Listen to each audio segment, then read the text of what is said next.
wood perches, they have stones, they have places to be able to, because that beak is a working tool.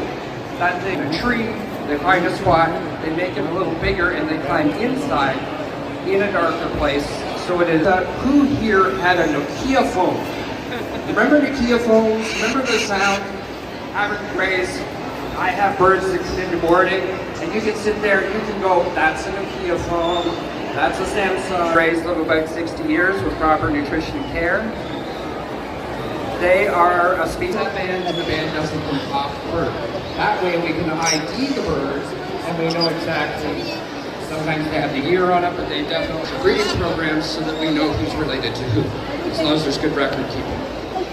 The other thing that we do now, so this is a Brazilian bird. This is birds, African gray received prior to 60 years. These guys are 40 years. That's a commitment. That's a long-term pet. Now let's see. We may have things. Thank you. So those guys also need a little bit more oil in the diet, so they're used to having more nuts.